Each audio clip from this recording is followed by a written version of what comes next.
Welcome to Business Mastery with Dawn Kennedy, your quick under 45-minute dose of expert insights and strategies to make a positive impact on your business and life. Let's get started. Hello, and welcome to this episode of the Business Mastery Podcast. So one of the top reasons small businesses struggle, it has to do with capital, it has to do with cash flow and money. And I have somebody on here who's got a new perspective and a way to look at this with over 40 years experience dealing with small business. So Chip, thank you so much for joining me today. Tom, thank you for having me. I'm so excited to be here and talking small business. Is my favorite thing to talk about. I love that. Can you tell everyone who you are and who you serve?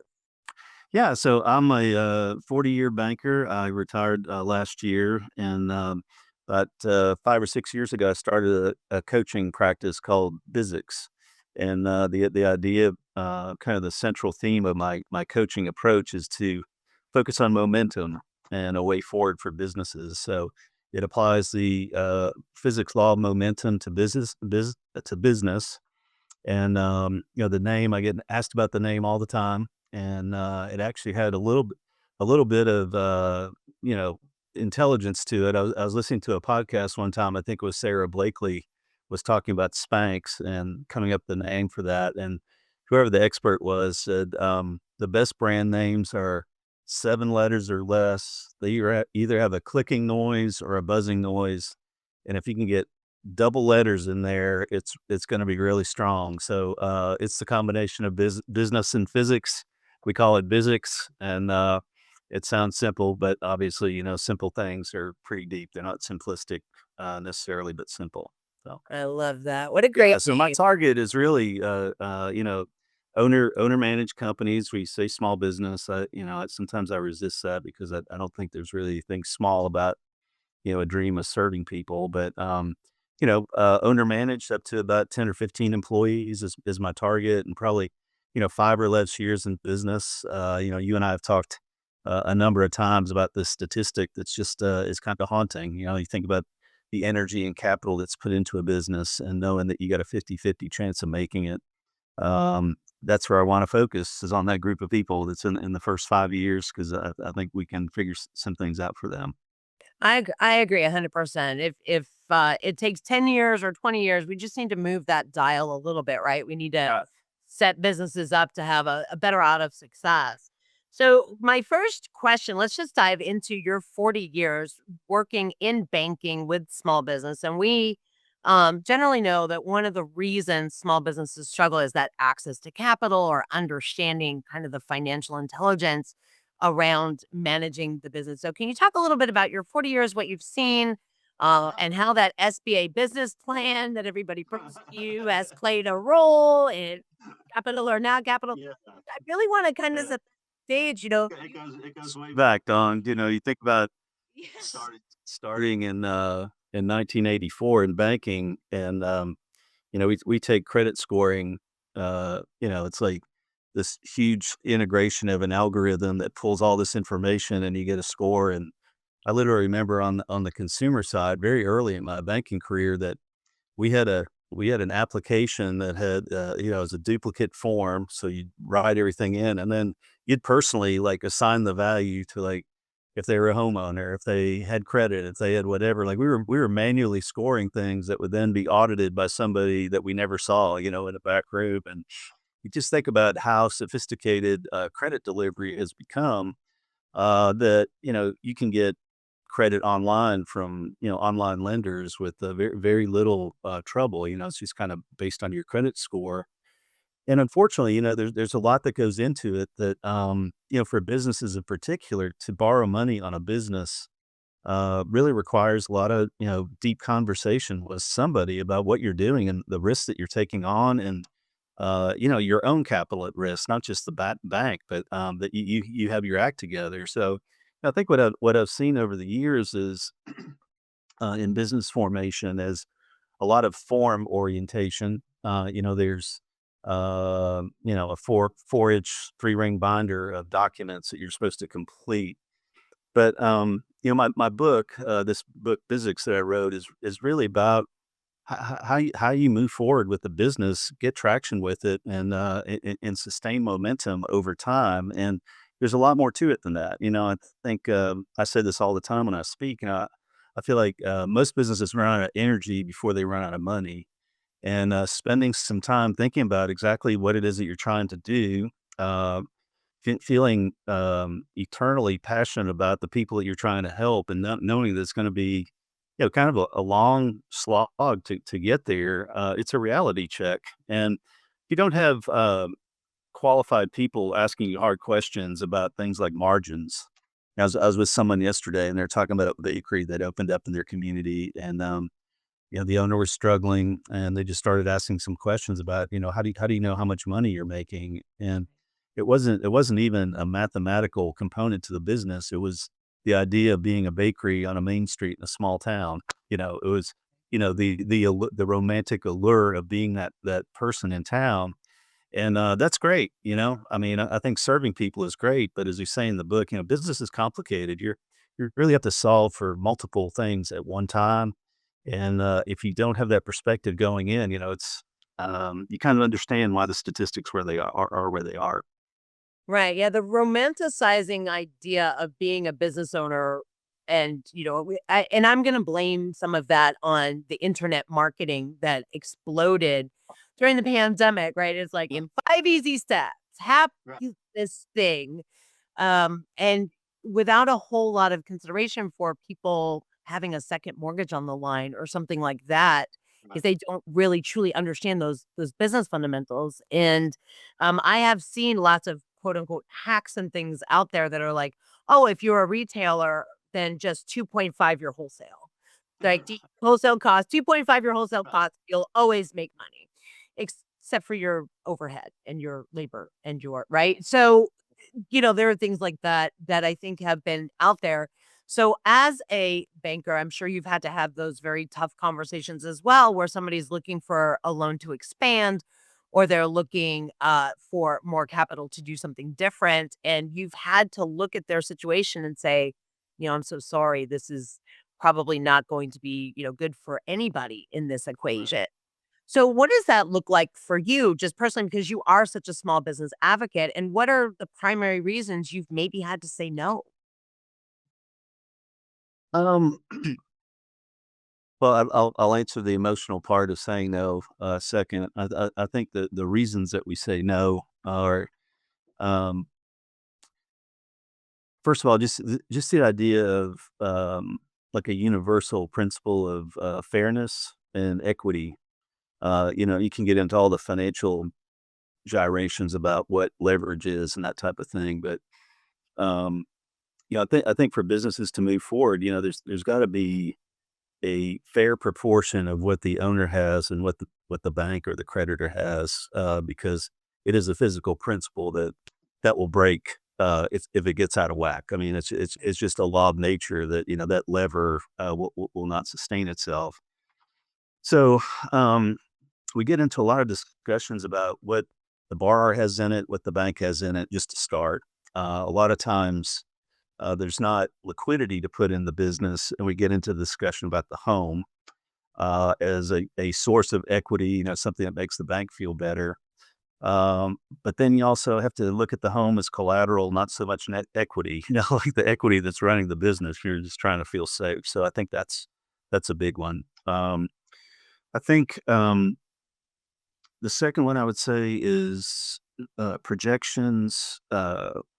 A realistic representation of what's going to happen when the money's deployed in an expansion. And I think sometimes the ramp up period is vastly overestimated how fast they can get to a break even on it. I mean, it's just things take time. Even if you have a hot brand and a hot idea, when you get to a new market, it's always a little longer than you wanted it to be. I think that's a big consideration. And then I think one of the ones that's embedded that's not even a financial like return part of it is the leadership quality to manage something bigger or with multiple locations is a big risk point. Like who have you gathered to your team that enables you to expand by two or three times? Thinking as the business owner, are you the person that's going to manage all of that, or have you put any thought into like the structure that you're building around the expansion, that you've got qualified people? And that's a really tricky point. It's like at that point, the owner's the investor. They're completely bought in. They'll give you as much time. I mean, they will dedicate their entire life to it, money, energy, all of it. And then all of a sudden you're getting into hires and people that don't necessarily work as long hours as you do. They don't have the commitment. It's more of a job than a passion. And you always have to pay attention to that. Like, is the management structure consistent with where they're going? So, I think, the final thing always, I mean, I get back, and this is in my book, like, the idea of profit is so important. And again, we go back to the romanticization of being a small business owner, but it's a very important strategic principle that you're making enough money to afford it, afford the loan. It's kind of like you have the dream of building, but is the underlying operation that you built enough to sustain the growth, or is it all pro forma based? I mean, is it 100% that you have to have this work in order to get the loan repaid? And what banks or any creditor wants to see is like there's some coverage in the system that what you built will cover most of what the expansion is from a cash flow standpoint, not the amount of capital that's needed, but the amount to repay, that you figured that out. And some people get very I don't know, I'd say trigger happy, but they get very aggressive in growth plans before they're really ready for it, from a durability of cash flow. And I find that particularly with franchise operations, that it's kind of like they think there's a cookie cutter, they're going to keep going, but there has to be a cash flow. I would say it is hard to say no to people. I think one of the reasons I've stuck with small business as long as I have, there's a lot of routes that you can go in a banking career. Some that are, in places where you don't have as many customers and you probably get paid more. But I just, there's something about somebody's intention coming to fruition and being helpful in a community of any kind that is very authentic and needed. I just think we need entrepreneurs to be successful, because it really changes the fabric of how we live. It's really important. So I'll confess, on the front end, I'm probably on the more emotional side of trying to help people. I think it's innate for me that I want them to be successful. But part about saying no, and I think this is probably true of most bankers that have experience, is that when you've been through a lot of cycles, economic cycles, and just kind of bizarre things that happen, and you see the cost of it not working. I think there's an intention there to, kind of be the catcher in the rye type of person, of like, I'm telling you, this isn't a good thing for you. Regardless of whether the bank can get repaid. Like, I've seen a lot of things. You have awareness as a banker of like everybody that's trying to do everything in town. Like, you're seeing deal pitches all the time, and you even have a sense of like, before the business owner even does, like, what the competitive environment might look like. And so, you're playing a very important advisory role that keeps people out of trouble a lot of times. And that's what I don't, not to bash online lending, because it has been an innovation that's helped some people, but I don't think that you get that consultation with somebody that has seen a lot of things and is totally aware of what's going on in the environment. So I feel like I'm rambling on at this point, but I think if you can nail on to that one thing that'll get you over the emotional part of saying no, it's an honest spirit toward making sure people are doing things that aren't not harmful to themselves. I mean, it's just seeing people lose a lot, over the years. It's not. I mean, it's not fun to think about people who've lost homes and all kinds of things. I mean, it's just not. It's not a good thing. So. Right. Absolutely. And I really appreciate this very raw conversation about the fact that these decisions that you have to make, not only just balancing the risk, it really is in the best interest of the business owner. Because let's go to the next part. You wrote a book and everything on there. So if today somebody is in your office and you have to say no, I don't believe that you just drop the conversation. You would also say, these are the things that you could do that would move us more towards a yes. Right. So, that's important too. I think that as business owners, sometimes we forget that these relationships that we can build with professionals who are really looking out for our best interests are there to help us too in the long term. I spoke at a bank event yesterday in a small town, and I had a chance to reconnect with some banking friends down there, and there's one guy in particular that we had worked on a very difficult SBA loan for a gentleman to do an expansion, and it's probably been 6 or 7 years since I'd seen this man, and I was just like, whatever happened with that? And it turned out the guy killed. I mean, he absolutely killed it. He's got like 6 or 7 locations now, and I just said, isn't that just the best? When you feel like you've given the right kind of advice that you see people be successful like that. It's what we want. Everybody wants that. It's like I don't. Um, I just don't know many people that enjoy a part of business that deals with business failure. It's Right.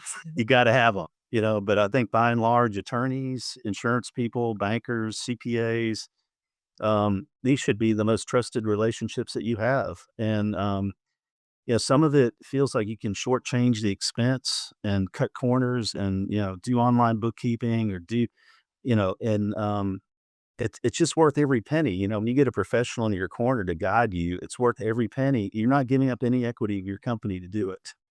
Just it's a cost of doing business, and I always encourage people to be up ahead of the curve, like where they are.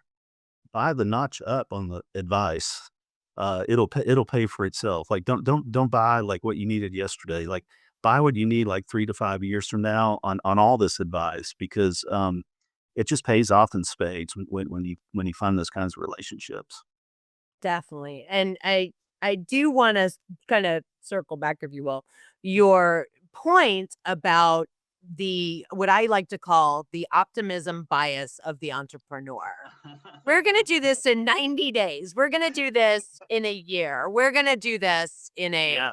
uh Oh my 18-month span of time. Let's just get That's amazing what a spreadsheet will do for you. It's Gosh, just, yeah, so let's get down to the ground truth because you do talk about momentum, but if we go back to the physics term, I mean, generally you want to keep going, right? So you build up that momentum and you want to keep rolling. It's not necessarily that you want to go fast and stop and then go fast and stop and go fast and stop. So what is your, I guess, perspective on the idea of it's okay to take longer and maybe have, water races on the marathon? How do we do this? I'm such a huge believer, Don. I mean, I'll get kind of I don't know the word metaphysical or you know uh, very very big picture with you first before I get into some other things. But this is something I firmly believe, and I say this a lot, is that if you went out in a couple of months and threw some daffodil bulbs in the ground, uh, you know the DNA that you're going to see something come out of that in about 5 or 6 months. Yeah. You know, if you know if you and your partner get the great news that you're expecting, like you know, it's like it's a 9 month trip.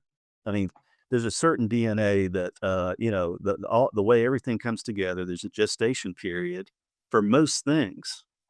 Um, my cosmic perspective on small business is that um, you are literally creating an organism that doesn't exist. It may look like a lot of other things, like there's accounting and there's sales and all that type of thing, but literally you are starting from the inside out and creating something that really doesn't exist today, and you really can't predict how long it will take. I mean, you can't predict how long it will take. I have a friend named Bobby Martin. He's a serial entrepreneur, very successful, and he wrote a book called The Hockey Stick Principles. And what his contention is like there's a blade of the stick that's all about tinkering. It's like you're going on this blade and it's like totally flat before you ever hit the stick. Where things take off. It's trial and error, trial and error, trial and error till you figure all that out. So I just feel like the perspective has to be that number one, if you go fast by copying other people, you got a value proposition problem. Like if you do a Me Too kind of business, you're going to get beaten up because guess what? That business already has 4 or 5 other options figured out when the competitors show up. Like they've already figured out like how they're going to react when the other bakery opens up. So be patient. Three times as long and 3 times the cost. I mean, I think that's a really good principle. Now, at the same time, the first 6 chapters of my book are really tightly wound around the momentum equation. It's about energy and direction and like all the physical principles. But the last 2 chapters of the book are related principles that come into play, but they're not like tightly wound into the momentum equation. And it's friction and leverage. And in those chapters, the friction chapter, talk a little bit about organizational friction. It's mostly about margins and liquidity. Like this is where your Tricky business stuff. this is where your business will burn up. You're out of cash. And then the leverage chapter, the last chapter in the book, is mostly about how you build your capital stack and the proportion of equity to debt and all kinds of debt. And just don't assume that you get money; it's all going to be the same. It's kind of I say in the book, money adopts the characteristics of its owner. Otherwise, it has no characteristics at all. So, like, there are people who want their money back faster. But all that being said, this principle of leverage is really important in getting things started. That you're realistic about what levers that you have to pull to move forward. And I've seen a lot of inexperienced people with a passion for something get into business, decide to start a business, and they really don't have levers to pull to get the product out where it needs to be. It's like they are operating in a vacuum without, a core of people that are already in that market that would promote them or a distributor or, some type of network that would, they can, or like amazing marketing prowess that they know how to do online marketing or whatever it is. Like there may be a competency that they have that's a lever, but, inertia, I mean, it's really tough to start from 0 and start pushing a rock, without help. And so, I mean, you just have to really figure out, like, what are the levers that are gonna move me forward where, maybe it's not 3 years, maybe it's a year and a half because I've got this network of people who know me, they know what I do, and they're willing to buy my product and kinda get out of the gate. If you're starting based on a passion and a dream that you have, and, not that I'm against, young people starting businesses, but, there's a correlation between, like, your experience level and the number of people that you know and the number of levers that you'd have to pull as a 25-year-old versus a 40-year-old. I mean, you've just built up a lot more equity and, places where you can go with the business. So, I feel like I'm rambling on now, Don, but I mean, there's a lot there's a lot to it, and I think that there's something I don't know. There's something very powerful about the idea of having the courage to start a business that I feel very protective of. That if you have that call and you really have a passion, you have an idea about how you're going to do it better than everybody else. Like I want you to be successful in finding that, but let's just be realistic on the front end about what that's going to look like. And one of the people we were talking about yesterday, I was hearing a story is like they didn't have it figured out. They started a business up and go into the capital stack. Like their equity was credit card money, and they had literally 6 figures of credit card debt invested in the business at 18 to 20%. And that too, like be patient. If you have the idea, start saving to get to your first tipping point of like you got the product. You're ready. You're ready to go to market because of the savings that you put aside to support yourself in doing that. It's just incredibly important to have that kind of equity in it, getting started and having some staying power. Yeah, it's great point. And back to that statistic, the SBA estimates that second and third time entrepreneurs are going to be 20 to 30% more likely to be successful in their second or third venture within that 50%. I don't know. It's just I don't math, right? I just read the statistics. But if you fall, you skin your knee, you bruise your elbow, maybe you close your first business. But we actually never really hear about the first business that didn't work. We hear about the third one, the big successful one. But in your banking career, how many times did you have those serial entrepreneurs that made it in that third business, because of the experience that they had? Because maybe People don't like to talk about it. they don't. Let's talk. But We're going to talk about it. it is a prevalent thing. Yeah. And I found a lot of times um, it's not a necessarily a solopreneur starting over and over again 3 or 4 times. A lot of times it's the wisdom of knowing that a team is necessary to do it financially and from an energy standpoint. Like you can give up on the idea that you're always going to own 100% of it, and bringing partners in that balance it out. I mean, that's a huge step forward in kind of the psyche of the entrepreneur. That hey, it's okay. We're going to get to a point, and I think we can all agree up to this point, and then maybe we'll have an agreement about how we're going to part ways. But it's a different perspective the second and third and fourth time around, and you've got to have even this is in the I get asked all the time when I was writing the book. People say, "Well, is there going to be something in there about sustaining momentum?" And I was like, "Well, yeah, definitely." Because I mean, if you're plateauing, like the bank gets nervous when sales are flat. I mean, it's not just like when you get the 45-degree Dow slope. It's like when nothing's happening, we're already nervous at the bank because relatively to inflation and everything else, you're kind of falling behind. But in the book, when I talk about sustaining momentum, um, this idea of tinkering pops up in order to sustain momentum. Like you have to have a spirit toward continued failure to continue your momentum because you're reading the landscape and you're willing to try things. With the shotgun over the cannon. I can't remember which book that was, but like you have to be experimenting with things all the time. And if you go into it with the idea that you're going to be perfect, you're gonna hit your first time.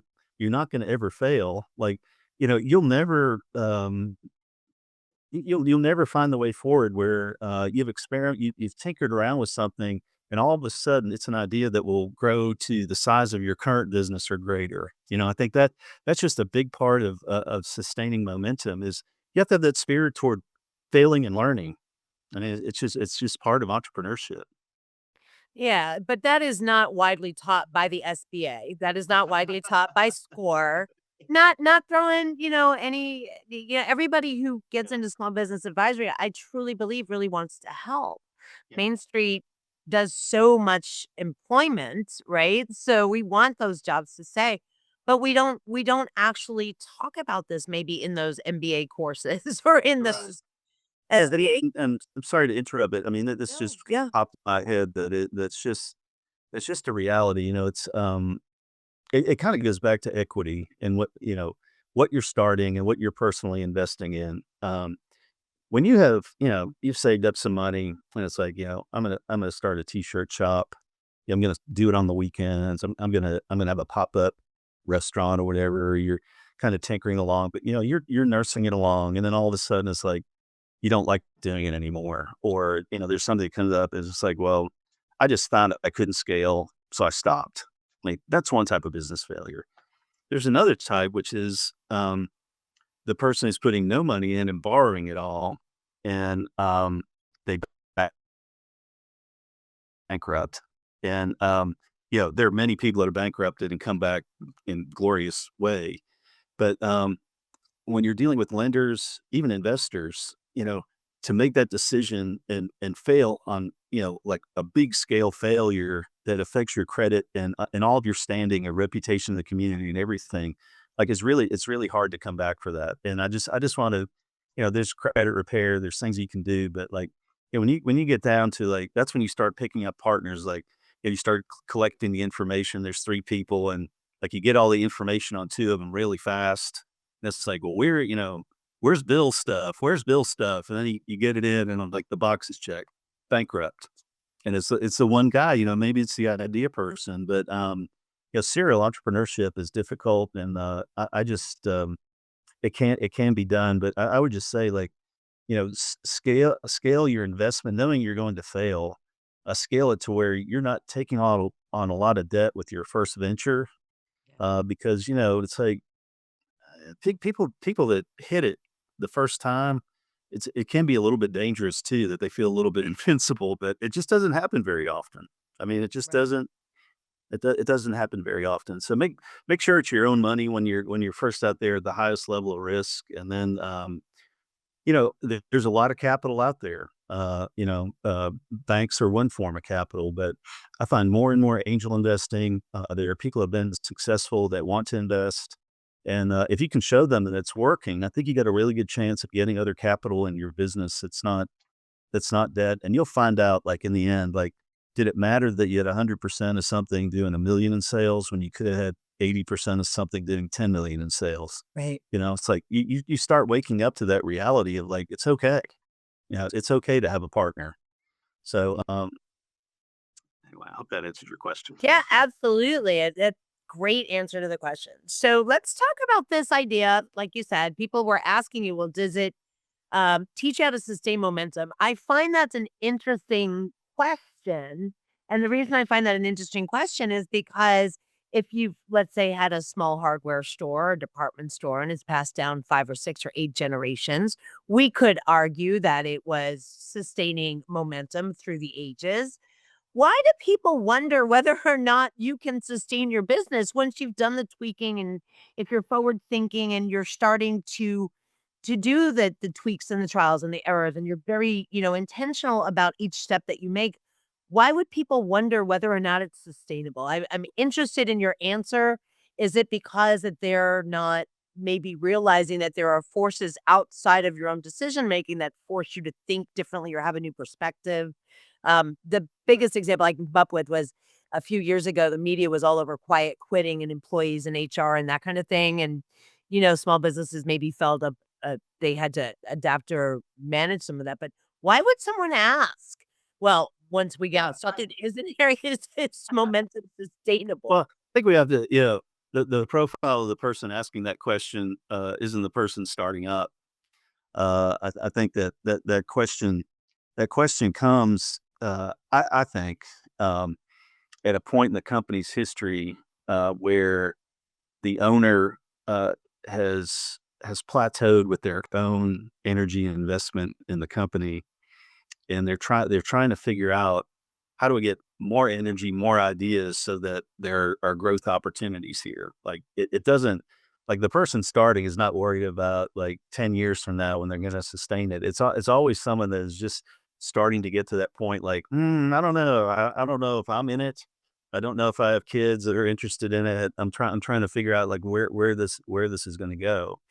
And I think that's where, the momentum equation, the principles of momentum, really start to take root about, what underlies the whole thing. It's like, you've got to start with an energy field Right. that you feel continuing passion for the people that you're helping, and you feel like there's more and more and more and more people that you're able to help with your business model.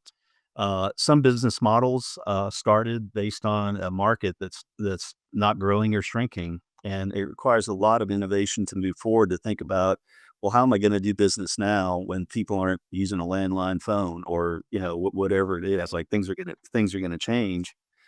But I think what I kind of preach in the book is that from the time that you start, you've got to have a constant vision on the industry that you're in and where the opportunities are. And this is where I think that, the energy to get started and start rolling that rock is so great that when it gets started, the business owner can lose the energy for what's going on, even things that would impact them before you get into growth ideas. But just to have that perspective, like, it looks like everything is headed here. What am I doing about it? And what can my people do about it? And you start recognizing gaps in your resources, your energy level, how energized your people are about what you're doing. If you can bring a lot of energy to it, and an empowered culture of people noticing things that are opportunities, you'll find things. And there's a lot of different case studies in the book, but One of the ones that I love that's in the momentum chapter, which is really about sustaining momentum, is a local, what's can't even call it a CPA firm because it's so huge now. But when we first started dealing with them at the bank, they were, I think, four partners, former Big Eight. Back when they were eight, they had the Big Eight pedigree. They started an accounting firm, and it became very successful. And then one day we had a meeting with them, and they're like, "Hey, we've decided we're going to start a payroll company." And we're like, "What? You're a CPA firm?"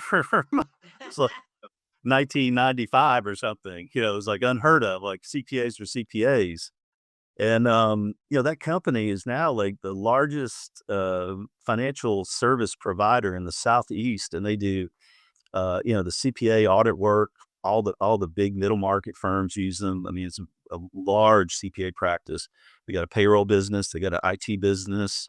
They have an investment business, and I think it's just again, what can it be? How big can it be? And I'm willing to spend the time tinkering about like, man, wouldn't that be great if we were doing that too?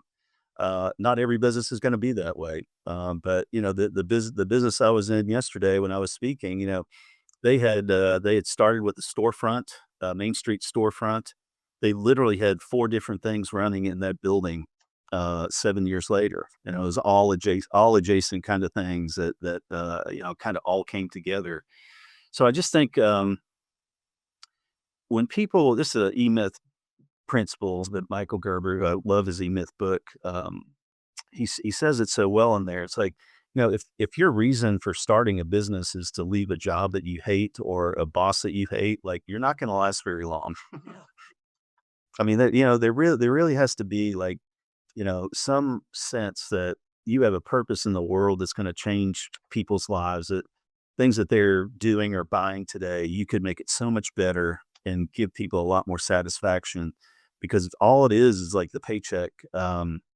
It won't last. And Yeah. I tell people, there's no shame in not starting. Just make sure what you're getting into. You don't want to fail. I mean, you can't guarantee success in anything in life, but the 50-50 chance to me is, it's just kind of a showstopper. Like, why is that number still so high? And is there a population of people that they just really need someone on the front end to show them the way of like what's going to be required for them to move forward. And what I've tried to do with my book is to say, when you distill through it all and you realize that there's a principle like momentum here, that affects you and me and our lives, things that we're trying to do. It affects your business, and you're dealing with a physical, a law of the universe that will crush you if you're not careful. Like, it's a wake up call. It's like it's trying to defy that there's gravity out there. It's like trying to defy some master thing. And like, if you don't have the energy, and you don't have a specific direction for the business, you can talk about, adding the mass later. You need a certain amount to start down the road. But um, how many people could tell you exactly where they're headed when they start? And what I preach in the book, it's if you accept that mass and velocity are the two variables, and velocity is in physics is a vector, and a vector requires a direction, a distance, and a speed. Could you tell me that about your business? Exactly where you're headed, how far, and over what time period?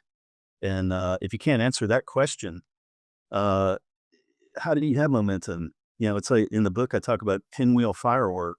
Angular momentum, the circular momentum is important in some ways, but when you're starting, if all you're doing is spinning around a dream and you don't have a purposeful direction for it that you can articulate to people, I don't know how you go anywhere. I really don't. I mean, it's like, more feeling good, they are not things that satisfy the equation at all. So, and I think that, I don't know. Again, I think the SBA's done a lot of great work. I talk a lot about their loan program in the book. That it's something I admire because they've tried to make debt as permanent a piece of capital as possible. There aren't, you know, loan maturities or calls or covenants. Like when you get the loan, you've got it. I mean, unless you stop paying, like you've got it, which is not the case with banks all the time. Right. But I think the preparation part um, can be very formulaic about their stack of documents that you're working through that doesn't cut through to the heart of what makes it work. Right. No, I appreciate that very much because the intentionality, required to get started and do business, right? Small business is not always there at a level, I think, like to your point, how long it really actually could take and how long it takes to get Mhm. right into market entry with that early adopter and then into the early majority, those types of things. I don't know that um they do a good job maybe with this formulaic process in setting those expectations. It's like, here's your financing, go open, have your ribbon cutting. How exciting. Don't miss any payments. And correct me if I'm wrong, if that's too simplistic, but it a lot of times feels like that is really the root reason that people will take the SBA path. I appreciate so much just really how uh you know, deep your advice is that this is something that you're going to wrap your arms around and take with you for a long time, and you should from the outset try to start figuring those things out. Yeah, I love it. All right, where can people find your book? Because everybody My needs book, to get the book. yeah, my book is on Amazon. We've got hardback, audio, and a Kindle version. It's an easy read. It's 200 pages. There's lots of good stories in there, some things you'll recognize, things that I've been involved in. Um, if you'll look up BIZZICS on Demand, that's my new AI agent for the book. So it's as good as talking to me, if not better. I think the synapses for the artificial intelligence are probably better than mine at my age, but I think that's a big advancement too for accessibility for small business owners is that you can literally interact with the book. So if you look up BIZZICS on Demand, it's a free trial and, it's like $15 a month or something, but compared to 1,000 a month for like a really seasoned coach, I think it Yeah. can cover a lot of bases, very affordably. So, please look at all that and, let me hear from you. I just, I really love this. Obviously, hopefully my energy and passion for it is coming through in this, Dawn. I just think that it's really one of the most amazing things for someone to uh, take the risk to help people in a broad way like this, and I really just want to do whatever I can to make that happen for people. I mean, it's just our every community, our society needs like that level of thinking and creativity to make things different for people. So if I can help, let me know. Amazing. Right. So we're going to put the link to the book and the AI tools down inside the show notes and the description. So if you're watching or listening to this the day it comes out, or even 2 or 3 years later, you can find Physics Way and Yeah, Chip. and let me Thank say you. too, let's say one more thing too that I overlooked. Like if you want forms, I got forms. So if you buy the book, there's a QR code in the book at the end of every chapter. It'll take you to a resource center. I've got probably 25 planning tools. I got a business plan, marketing plan. I got an energy check. If you want to check your energy, there's a nice inventory in there. And there's all, profit tools. And there's a lot of things in there that will align to the book as you're reading it, which hopefully puts a lot of that in perspective as you're going through and thinking about what you want to work on. So I didn't want to go without saying that. Yeah, definitely. All the resources, Yeah. that are coming from somebody with 40 years in small business, I would definitely get the book and check it out.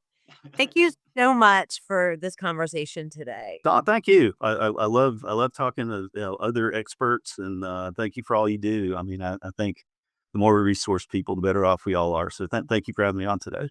I appreciate that so much. All right. We'll talk to y'all next time on the next episode of the Business Mastery Podcast. Take care. Thank you so much for listening to this episode of the Business Mastery Podcast. If you want to learn more about me, you can go to DawnKKennedy.com, and you can now check us out on YouTube as well as, of course, any of your favorite platforms that host podcasts. Take care.